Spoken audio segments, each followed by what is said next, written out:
Kia ora Star Wars fans, welcome to middle-aged Kiwi man collecting Star Wars figures. Apologies if I'm talking even weirder than normal, I've just come back from the dentist, but when I got back from the dentist, this was waiting for me on the doorstep. It's the Mandalorian, the Armorer's Forge. It's another awesome display set that we've got for the vintage collection, and I can't wait to check this out. Alright, and there it is, the Armorer's Forge. I just showed this to my 16-year-old and they went, looks like a blender. It kind of does. But yeah, we've got this kind of superstructure here. We've got this awesome tool chest. Comes with some helmets, cute little baby Grogu, and of course a carded armorer figure. Let's have a look at the top there. It's a really cool image of her. What's a forge? What is she doing? Forgeries? No, she's not doing forgeries. She's an armorer. She's making armor and stuff. Here we go. Some really cool shots. There's the back of it. Vintage collection logo. Couple more shots of her making stuff and those little blue flame effects. That's pretty cool.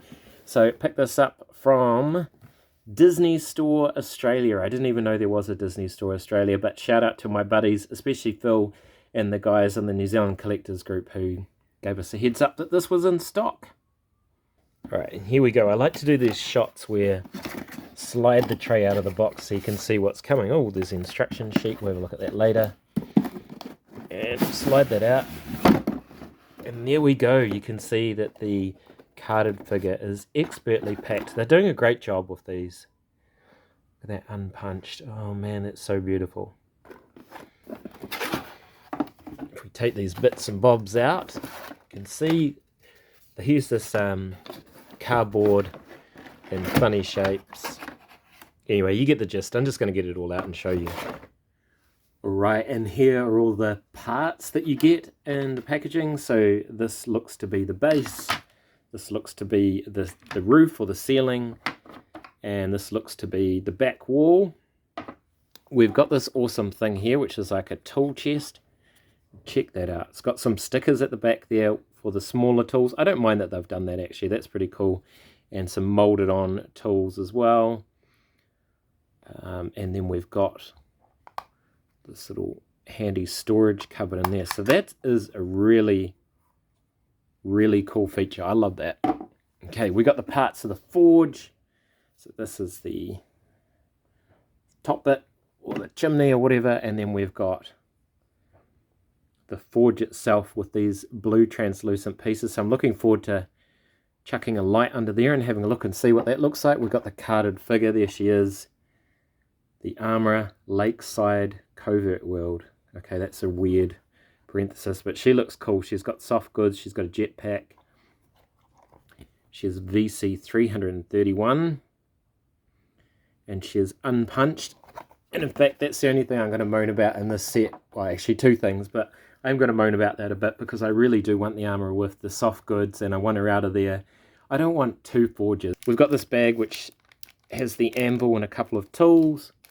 We've got this bag which has the Mythosaur skull, or if you go to bantherskull.com, it's their logo. And we got this one which has Grogu and the helmets. Alright, and there is the forge all made up, and I've got to say, first thing, so one thing that's been commented on Facebook is the top of it. It's a little bit exposed. I'm not too worried about that because hopefully it'll slot into a shelf somewhere. We're going to get some lights in a second and light up the forge, but I've got to say this Mythosaur skull looks really awesome. And I saw on Instagram the other day, the guy that designed it said he was particularly happy with that. He did the digital sculpting. The sculpting is really awesome of the walls and the floor and stuff. Unfortunately, it just needs a bit of a wash or something to make it look really rocky. It just looks very plasticky. And it is made of plastic, so that's fair enough, but you know what I mean. It's vintage collection. This thing is cool. I showed you this before. So that opens up. A couple of tools go in there.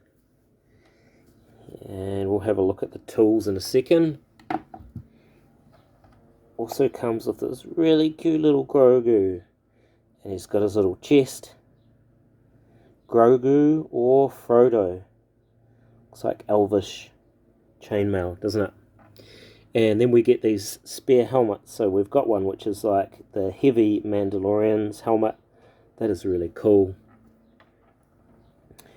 We've got a female Mandalorian helmet, and this would have been quite nice actually if they'd given us the Sabine Wren one so we could just swap it, but that one's coming in the Howler set anyway, so that's all cool. And then we've got this one, which is much more like Din Djarin's.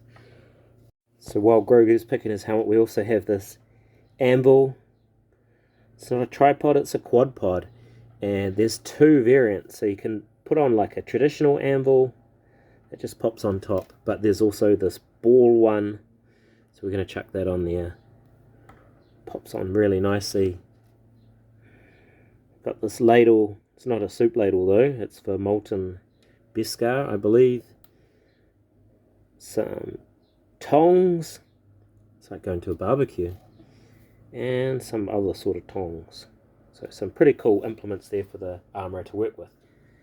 Alright, we're going to check out the armourer now, and this kind of kills me, honestly, because for the Mandalorian I've kept a carded version of every single character so far from the Mandalorian, and I'm going to break that here because I want to open her up. I want to see what the soft goods are like. I want to check her out. I want to compare her with the previous one, but I don't want to have two forges. So on the back there, VC 331. I think I've shown this already, so let's open her up and take a look.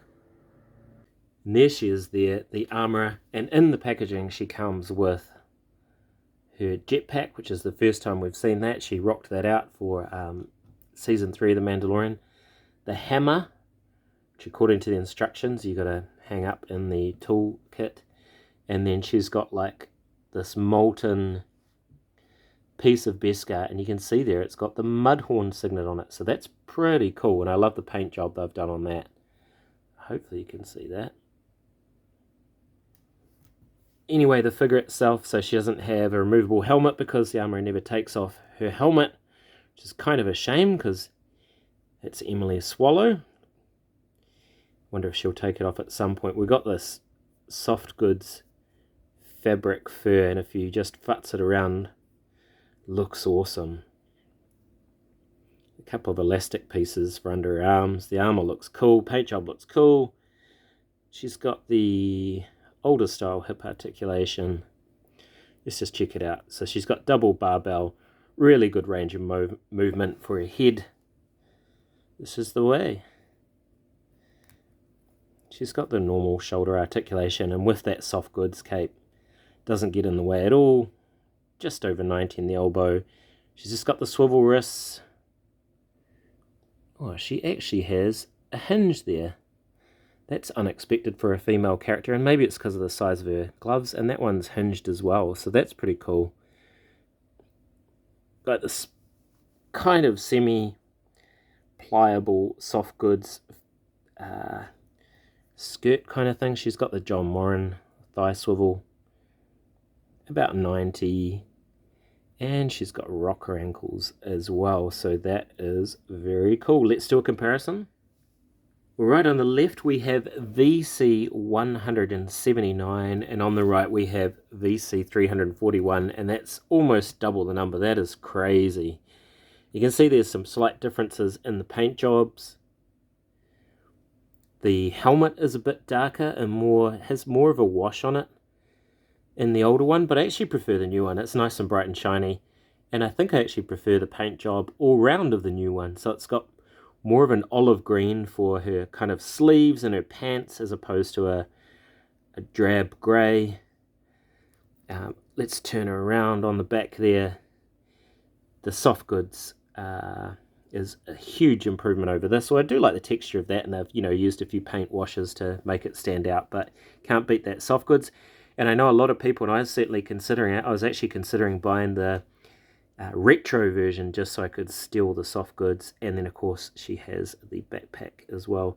But everything else looks like pretty much the same sculpt. And if you look at the tools that they come with, I actually prefer the new one as well. I think that's a much better colour, that kind of gunmetal grey, as opposed to these really bright silvery ones. And then of course this molten piece here. So wow, what a cool comparison. I love this figure.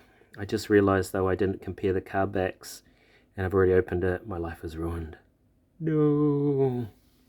Alright, best I can do comparing the card backs. So have a look at the images. Both images are really cool. But again, I think I prefer... Oh, it's hard to tell, actually. They're both good, and they're both different from different seasons, so I love them both, but unfortunately I don't have a carded version of this. Right, and I promised I'd show you some lighting, so I'm going to light it from the top first.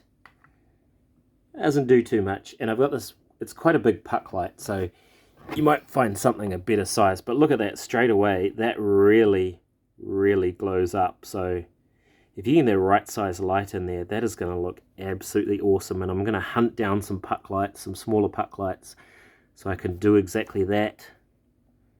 Yeah, even with all the light around, that still lights up a lot. That looks awesome. And there we go. The Armourer's Forge, another brilliant example of vintage collection world building. And it really does look awesome with all your Mandalorians around. And I got to say, the texture on this wall comes up really nice under this lighting, so I'm really happy about that. But would have much preferred to have had a couple of paint washes to really bring out that detail that's been digitally sculpted on brilliantly. I love that it comes with the Grogu. I love that it comes with all the accessories. I got the tongs hanging around the side there. Again, this tool thing is really cool. The spare helmet's really cool. You can use those for customizing.